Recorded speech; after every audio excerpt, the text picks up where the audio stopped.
Hello, everybody, and welcome to the Below Average Film Review, where the films aren't always below average, but we certainly are. I'm here joined by Evan and Mega, and I am the host, Ryan.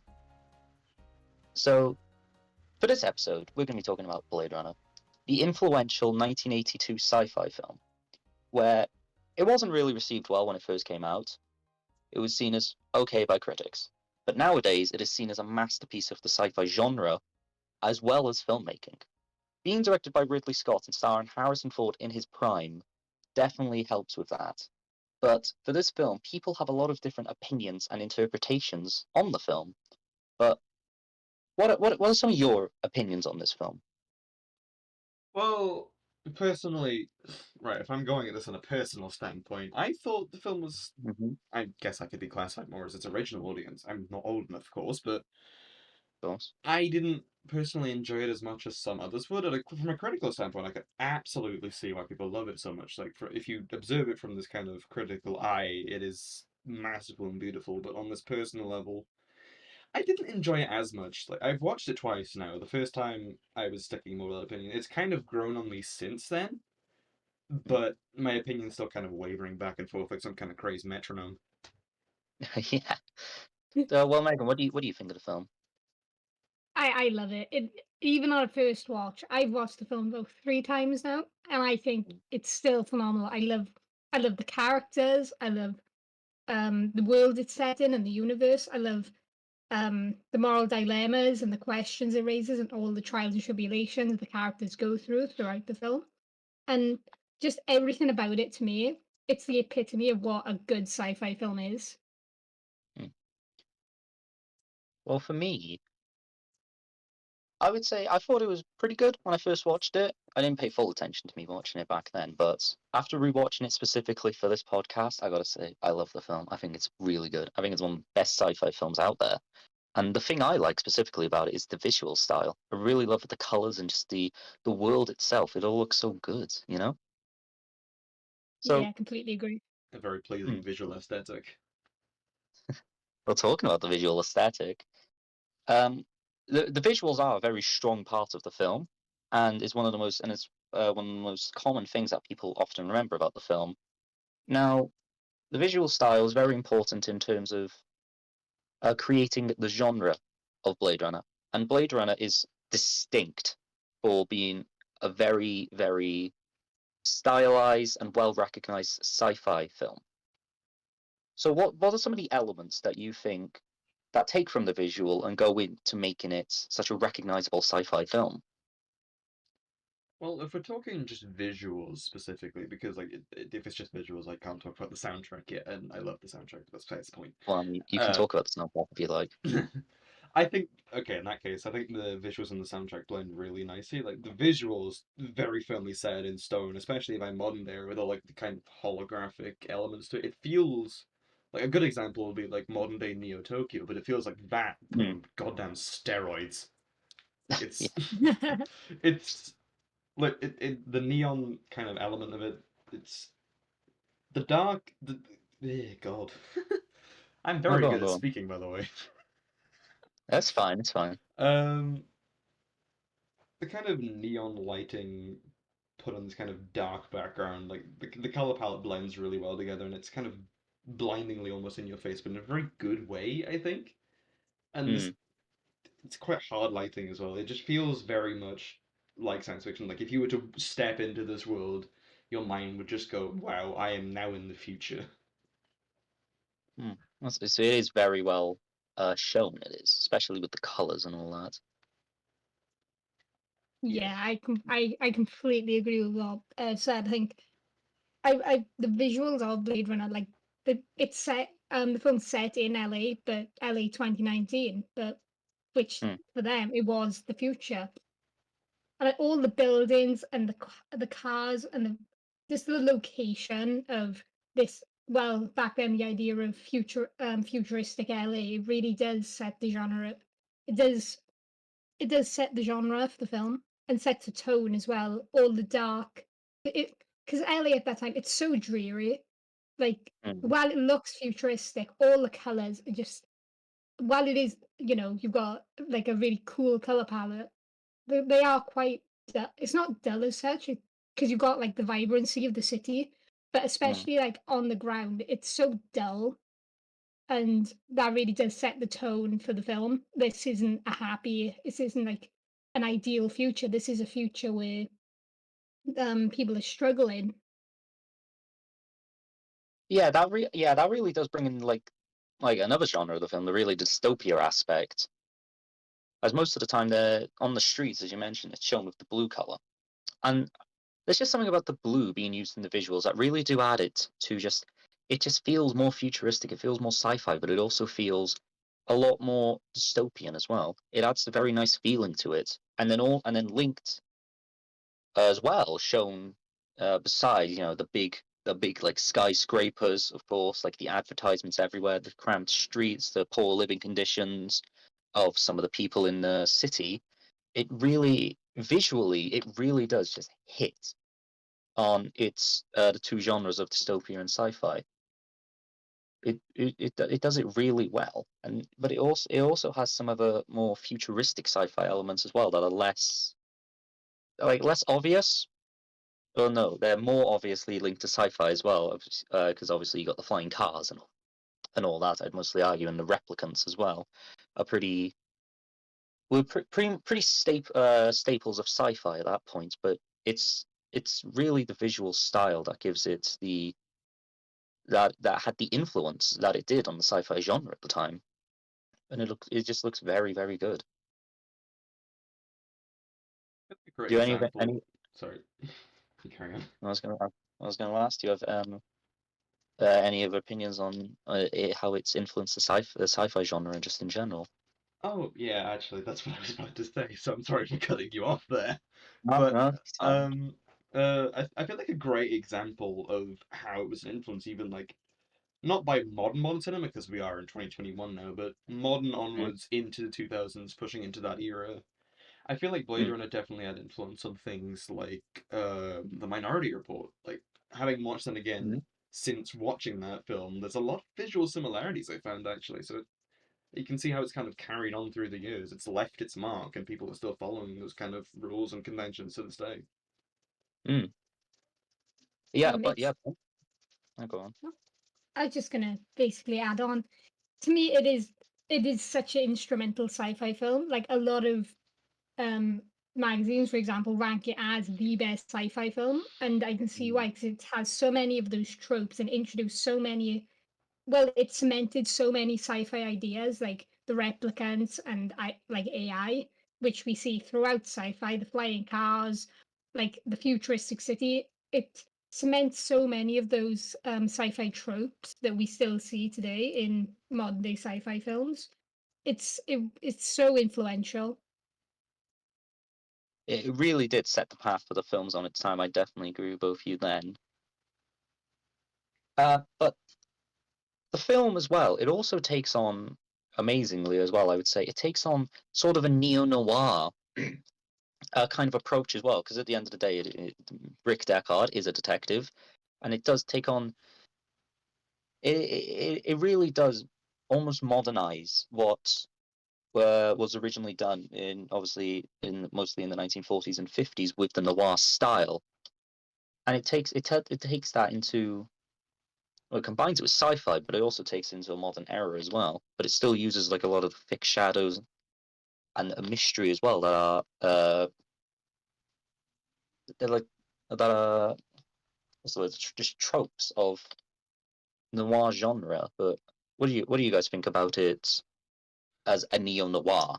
I think it definitely conforms to that in some regard because if you go to like the costume kind of tropes as well of the noir genre before we go into neo noir, for example, Of everyone's course. kind of like the males are all suited and booted, the women are all in dresses, and the primary characters of this film all, by some regard, conform to that. Like Rick isn't in a full suit, but he's got like the kind of suit and tie of one. There's Mm, Terrell, who's wearing a suit at one point, I believe, if I'm remembering correctly. yes. Yeah. I Yes. know. Oh God, is it Rachel whose the name is? Terrible with Rachel. names. Rachel's his love interest. Yeah. Yes, that's the one. She's not wearing a dress of sorts, but she's kind of in this kind of fancier attire that you more expect from a noir film. And I think Mm, that's what kind of yeah. adds. I know Neo is kind of like, neon or that, but I feel like for me, if I'm taking my own personal interpretation of that into it, I feel like that really helps it conform to neo noir because it's pulling the old stereotypes but giving them a new spin.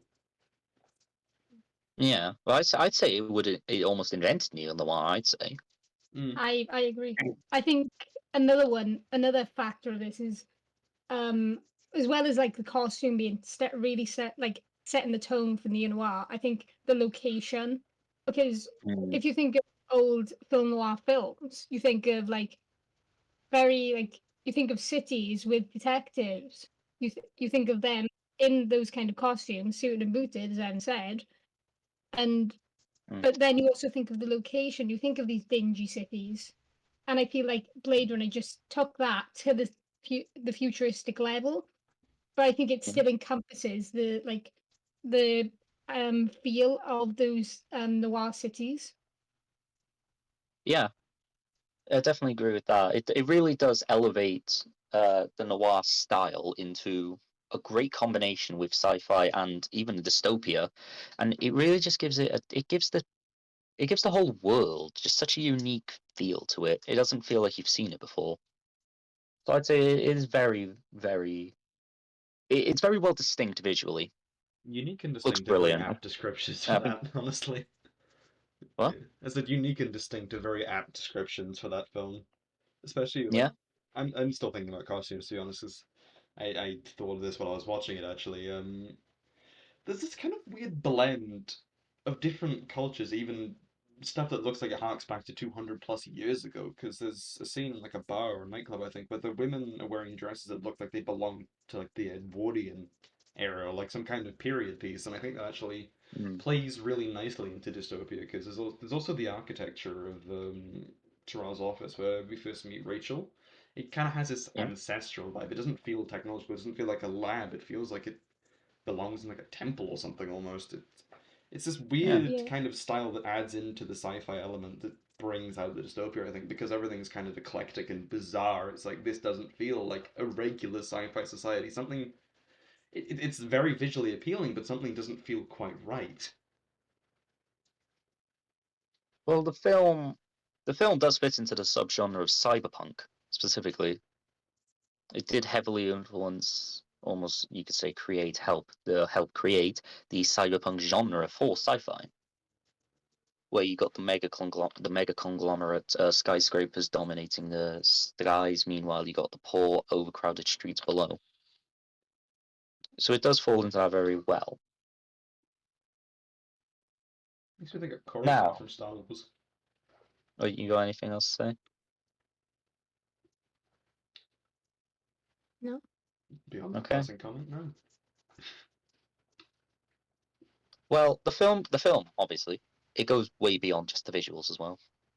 Blade Runner's Blade Runner is one of the sci-fi films that is able to hit upon the core element of sci-fi, which is, well, humans. And one of the questions that comes with that, what is it to be human? Now, the film's questions this with the idea and the creation of replicants. Robots or androids, however you define it, that look like human, they act like human, they are essentially human, but they're not 100% human. They're close to being humans, though, and the film really does play with this idea of actual humans forming emotional attachments to these replicants, and also with replicants being programmed to die early, the idea of why should they have to die early? So it's a very deep philosophical idea. I'm just wondering, what do you guys think of this idea? How do you think the film represents it well? And like, what are your own opinions on this idea of replicants? Sorry, spelled the That's fine. water the wrong way. You good Wait, over there? timing. No, I need a minute. Okay, well, Megan, what's your opinion on what I just asked? this is this the moral dilemma of this is my personally my favorite part of the film. This is the Really? bit where I can really engage with it because it's so the moral dilemma of what it makes what it is to be human and whether the Mhm. replicants are human and what we consider to be human. It's so interesting. It's such an interesting debate. Like, Yeah. because we've got Rick, who, we are to, we are, persuade we think he is the human, he is, what we can relate to. But then you've got Roy, Mhm. who to me, Yeah. I think Roy is the most interesting character because he represents the replicant who wants to be human. He doesn't want to be constrained by this. He's forced to be a utility. He's an object that once his like use is fulfilled, then he's thrown away. It's Mm. it's it's he wants to break that and he wants to be an individual. He doesn't see why because he's manufactured and he's not a human as we like define it. He's not biologically a human, then why can't he live a life like we can? It's such an interesting debate because you could even see in the end, Roy is the most humane character of them all because at the end of the film, you've got Roy, despite, you've got Deckard who kills the woman he loves, he still Mhm. shows Deckard mercy and saves his Yeah. life. Yeah. And that to me could be considered the most human element of them all. And you've got his final line, which is it's such a good line. I can't the um memories of and it then being lost like tears in the rain. Yeah. It, Memories are like tears in the rain. it's to me it brings all those genres and all those questions and all those themes together in like one line. It's Yeah. it's so interesting that line. And to me it does it's what is it to be human? And that's why at some point Roy can be considered the most human character because he does save Deckard's life. Because possibly the only way he thinks he can live on is through Deckard's memory. Yeah, I mean, you've brought in a lot of a lot of I different questions know. right there about Roy and whether he's the main character. Who can you consider that to be? Um, I mean, yeah, you talked about a lot there, No a more I lot. know. structure, anarchy podcast. Um, yeah, I mean, let's focus on the character of Roy first of all. It's like he he's mostly a character. His main driving motivation is that he hates humans because partly because they see him as like they see him as an object, disposable, but it's also because he he knows what it's like to live in fear, and that is what he wants humans to know, is what it's like to live in fear, what it's like to be a replicant, Yeah, and he that leads into delivers his that line character as well. motivation of yes. I'll let you speak in a minute. Let me just finish this. Sorry. Of saving Deckard at the end, because Deckard, that for the entire like final climax, final 10 minutes, was living in fear because he thought he was going to die. And since Deckard had come to the understanding of what it's like to live in fear, Roy had no reason to hate him at that point, and so he could accept saving him. So I do think Roy is a very interesting character, and there's obviously more to him as well. Obviously, wanting to extend his life, then finding out he can't do that. But Evan, what were you planning to say about Roy? Yeah, dinner is my interchange for a second because he like legitimately just said that line. He wanted people to know what it was like to live in fear as Rick Mm. was dangling off the edge of a building. It's the same Yeah. line that oh god, I can't remember the replicant's name, but the one that actually no, Rachel shoots him, not Rick. But the one that gets shot as he's about to murder Rick the first time. He Yeah. says the exact same thing. They Yeah. seem to be driven by this primary motive that Roy possibly had enforced prior to the start of the film, and that is that showing the humans what it is like to live in fear like a replicant would. I think that's a Yeah, really it's coming to an understanding. Constant yeah. fear of death. And Yeah. I honestly, the more I think about it, the more I really enjoy Roy's character because he has depth. For considering how little he's lived, he has such like a massive degree of depth and character. And I think Mm. that's really interesting because when he's first shown in the film, he's kind of presented in this way that makes us really dislike him because he seems kind of vile and villainous. He's very easily vilified as the film begins, like when we first see him. But as it progresses, Mm. that's kind of stripped back and we see him as someone who just wants people to understand the suffering and pain he has experienced inflicted on the species that we are. Like, this is all we has essentially put this on him in some regard, because if we're relating to Rick and the other characters that are human in this film, we have essentially put this pain on him. So he wants, Hmm. like, us and the other characters in the film to understand that, he is suffering. All of them are suffering. I've kind of gone off on a tangent here, and I don't know what I'm talking about anymore. Okay. Well, I mean, I was going to say I'm very glad you actually brought up how we saw him at the start of the film, because I think that was a great point and something that I thought about. Is that when we see him at the start of the film, he kind of just seems like a one-dimensional villain, you know? Yeah, entirely. But the more we learn, the more we learn about him, the more we see him, and just the more we see from him interacting with other characters, we we start to gain more of an understanding from his perspective, and we start to understand his reasons for doing what he does. You know, obviously with it mostly being murdering Tyrell being the biggest crime that he does.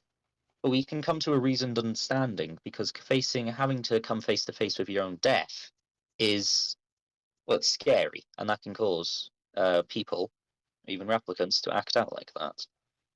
So I think he does become sort of like a sympathetic character that you can understand, and I think he's got an interesting character, not in terms of their one-to-one interactions, but like how their characters are.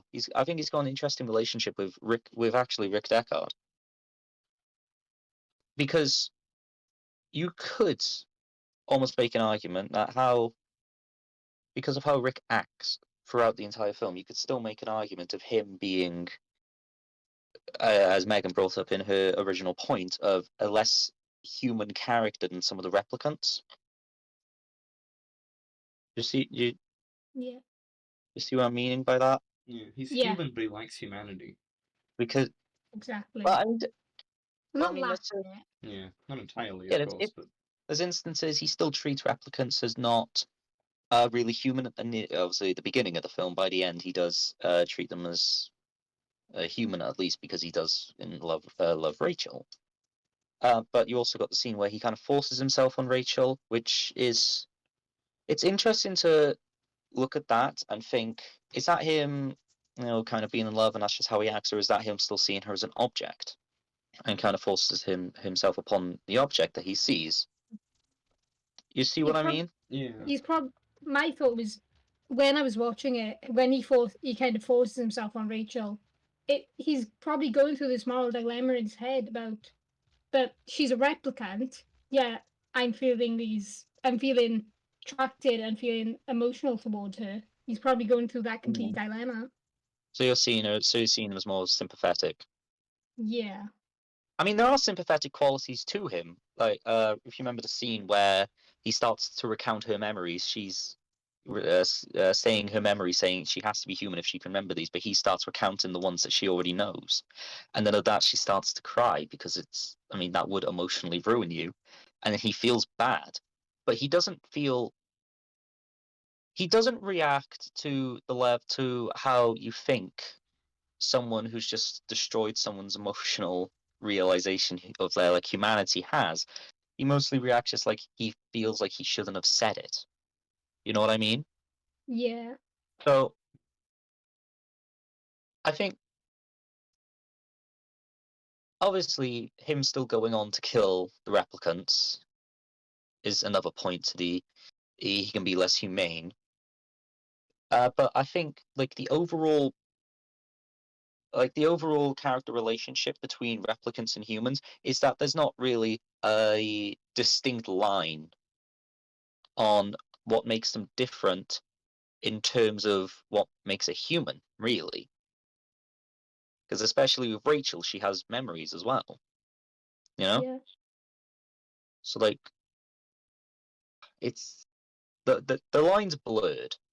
And there's some replicants who you can consider more humane than some of the human characters even, who are uncaring of the replicants despite them clearly being human enough and looking human that you think it would garner some sympathy. Yeah. Uh, No, go on. oh no, I was gonna ask for your opinions, so I want to hear them. I was just going to say, going back to this idea of memories, and his memories, they arguably partly they make us who we are. Like Oh, they what we are like what our mm, decisions are based upon. So what then says that replicants can't be humans if they have memories? It's another interesting debate. Why can't yeah, replicants, again going back to why can't replicants be considered humans just because they're not biologically like born the way they are because they're manufactured. Why can't they be humans if they show human emotions, if they have human memories? yeah. That's the question So seen good. in the film. It is really good because we've seen we within the film itself. You also see um another relationship between humans and it's not quite replicants, but almost robots, androids kind of thing with Sebastian and the toys he made because they're Mm. clearly alive. Are they sentient per se? Hard to say.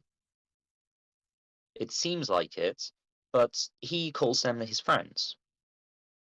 So and a replicant is obviously much more advanced and much more human than what he creates. So it does add that layer to it as well well, of certain individuals being able to accept replicants as people and being able to see them as friends. And I think it does add this quite societal complexity to it because obviously everyone's got different. It's not one main opinion of replicants bad. They bad. Oh yeah. It's it's a bunch of different opinions from a bunch of different people, and obviously by the end of the film, we see Rick Deckard's opinion has changed as he runs away with Rachel, helps to escape. Yeah. Evan, did you have any thoughts on kind of replicants? I think the film does a very good line. I think the film does a very good job of blurring the line between what makes them machine and what makes them human, because it's hard to gauge how far it really goes. I think I just think it's really brilliantly done, actually, in Mm. that regard. Yeah, I definitely agree with you there. Like if you like took one of the characters and said, "Is this a replicant or is this a human?" To most people, they wouldn't be able to tell, obviously. Yeah. But yeah, it's a very interesting discussion. I think a great way that it kind of blurs that line as well is by having the mixture of opinions as well, because it plays nicely as like it does a good representation of society and how there's no unanimous opinion on anything. You will always have someone who's for it and someone who opposes it. And I think that Yeah, makes it very good for the audience as well, because it makes them kind of encourages them to make up their own minds because they're seeing these different opinions and they can choose to side with any of them. Yeah. makes you makes you think, makes you come to your own interpretations and opinions, and it makes you question what really is humanity, which I mean is what sci-fi is meant to do and is why this film is it's why it's just so well regarded and it's so good, you know? Yeah. 100% agree. I agree with both of you there. Mm. Yeah, I mean it's very good, isn't it? Yeah. Well, Very big too. yeah. Yeah. Agreed. So do you guys have any other points, any other characters you want to mention, any other moments of that you'd like to mention, really? I want to go back to looking at Roy for a second. I know we've already been over him, but No, that's fine. one of the most interesting conflicts and dilemmas, I think, is the one between him and Tyrell. Because even though Mm. that death is gruesome, to say the least, it Yes. is, Yeah. it is quite far. I mean, personally, I kind of enjoyed that because I was like, oh, that's dark. Cool. But Yeah. I think that's a really clever kind of concept because I don't think he necessarily wanted to murder Tyrell. He wanted his life to be extended. I think that Mm. when he found out that he couldn't have what he desired, he couldn't live as a normal human. It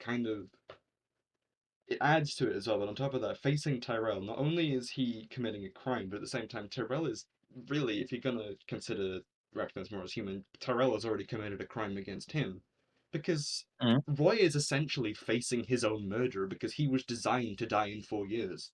This man has Yeah. basically killed him before he's even started his life. Yeah. Yeah, definitely. So I think it kind of adds this really interesting moral conflict to who's more in the wrong here. They're both technically already dead, so is him killing him as in Roy, is Roy killing Tyrell wrong if Tyrell's caused Roy's death in advance? Yeah, I mean, it's definitely a conflicted one. I think you can understand, obviously both sides. Yeah. Yeah. I do think though, I want to quickly pose this question to you about Roy's character as well. When he originally went to the Tyrell headquarters, do you think he had any intentions to murder Tyrell at all? I don't think he did actually, because I think I as with don't. forced if Hmm. you'd asked that question at the start of the film when you see him doing his more atrocious acts and he's more vilified, I think the Mm. blatant answer is yes, he was going to kill Tyrell. But as the depth gets added to his character, you kind of start to think, was that his intention, or did like I don't think it was personally at all. I don't think he won that. It only happened because it kind of boiled over in rage and all these kind of conflicting feelings in him that kind of proves more that he is human as well. Mm. Kind of by nature, he is more humane because he's feeling all these things, these conflicting feelings. But I don't think he ever intended to kill Tyrell. All he wanted was answers and hopefully what he wanted, which was an extension of his life and an extension of Pris's life. Mm. Mm. I Megan? I completely agree. I'm basically just reiterating what Evan said. I think it's what what Roy's react. I think it was just a reaction because he wants this so bad. He wants to be able to extend his life and be able to live a life that arguably he deserves. Mm. He wants to be able to carry on, and when Tyrell can't give him that, he lashes out, and because he's basically just signed, found he's this is death sentence, isn't it really? Because he just basically found out I can't carry on. This is it. I'm gonna die, and there's nothing I can do about it. And I Mm. think it's just a reaction of well, it is. It's just to me, just a blatant reaction, extreme reaction, but Mm. a reaction. Yeah, definitely a reaction. What it sort of feels like to me is he Roy had Roy's only sympathy for humans comes from if they've obviously lived in fear like he has, so he then sympathizes with them. Is why he would seemingly save Deckard at the end of the film. And I think when he finds out that he can't get his life extended and that he's going to die, he seems to almost revert back to the philosophy that he and the other Nexus 6 um, replicants kind of had, where it's, well, we're going to live a short life, so should you, and we're going to kill you, because that's kind of the philosophy they have, and why one of the Nexus 6 attacks Deckard. That's some of the things he says, is that I'm going to die, so should you. And I kind of think that he that Roy has that philosophy, and then he meets, I think, Sebastian specifically on kind of changes his view on it a bit, because he takes care of his girlfriend, assuming their girlfriend of Prim, yeah, Mhm. Mm. and then he also invites them in and helps him meet Tyrell. So you can almost see that as, as a human helping Roy, but obviously almost change his opinion of it. And throughout it, Sebastian seems to almost be in at least slight fear of the power and just presence that Roy has. So I think that could almost influence him. And then if he was actually able to get his life extended, he wouldn't have he wouldn't find any reason to kill Tyrell.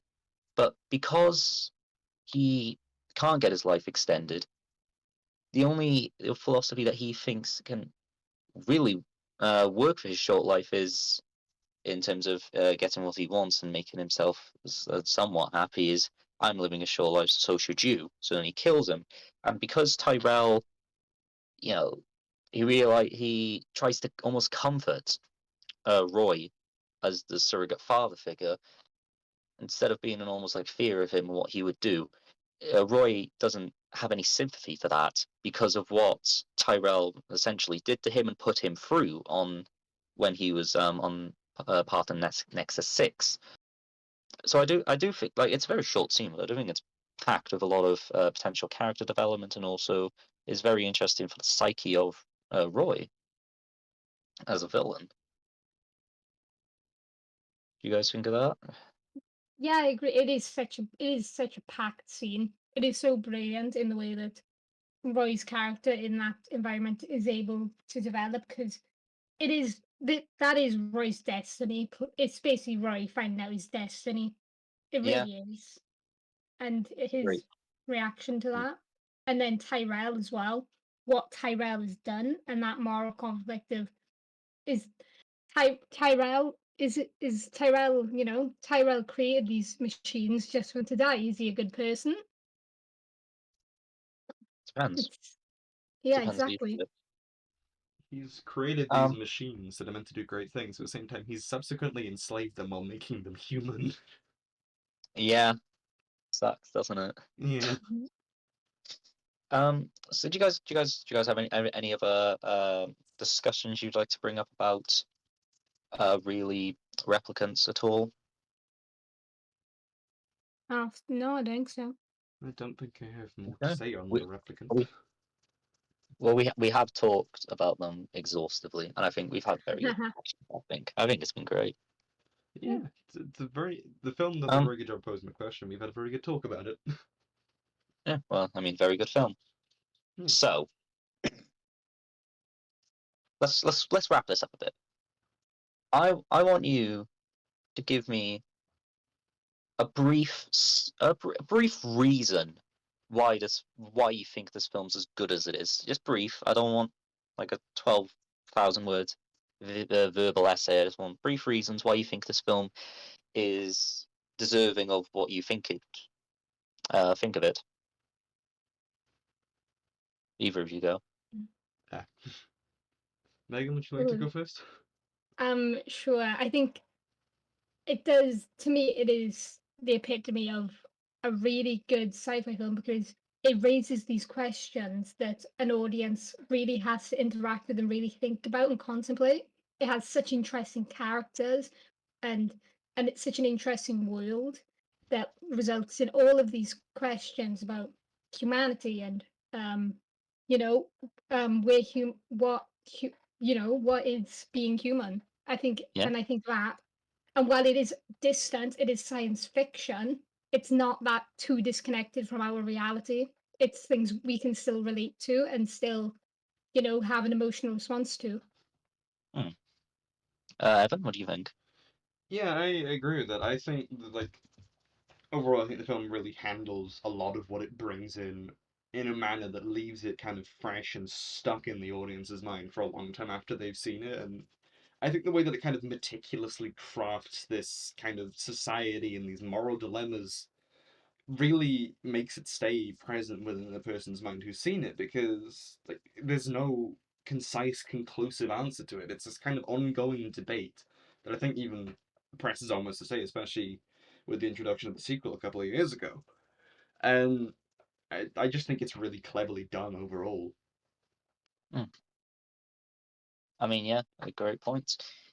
The thing that I love about this film, and the thing that really, really makes me highly rated as a sci-fi film, it is the visuals and the soundtrack. I just love the world. I love the look of the world. I think it just looks amazing. I love how there's the small bits of dialogue that go to the world building, and I think how the music as well just adds to it. I think it's just phenomenal. As well, obviously, some of the themes that are prevalent throughout the film, they add to the world brilliantly, but it really is just the visuals that really puts it above and beyond for me as a phenomenal sci-fi film that I love. So that's our opinions on Blade Runner, 1982 Blade Runner. That's all we have to say upon it. And do you guys have any other closing thoughts you'd like to say for the end of the podcast? I found a fun little fact during this actually, which I thought was quite ironic, really. And I did a Yeah, little bit of research while I wasn't talking. I was still paying attention, but what I came across was because this film is set in 2019 Los Angeles, so I yeah, took it upon myself to think, what's the comparison between that 2019 and this one? And what I found to be quite ironic is that violent crime went down 3.6%, and we witnessed multiple murders in this film. Yeah, I mean, interesting. It's not like, relevant at all, but I just thought, hey, that's quite funny. That is quite funny. Any closing thoughts, Megan? I think my closing thoughts would be, I think it's such a good film because while it is disconnected from our reality, it is, it's, it's sci-fi, it's science fiction for a reason. It's not meant to be completely real. It's not too disconnected, and it's not disconnected so we can't emotionally respond to it. Because if we weren't able to emotionally respond to it, we wouldn't have been able to speak this longer. And I think that's what it does so well. It really does make you invest in these characters and care about them and the world they live in enough so you can have a response to it, and it's not too disconnected from our reality. I mean, yeah, it is brilliant. Yeah. So, this has been our podcast episode on Blade Runner. This has been the below average film review. I hope all the listeners have enjoyed watching. I've certainly I've enjoyed our discussion. I think it's been pretty good. Yeah. So Right, those are wonderful. my 3 things. So if anyone's listening to this is the first episode. Don't know how many people will be listening, but if you are listening, thank you for listening. Really appreciate it. And we will hopefully see anyone who's watching this next time.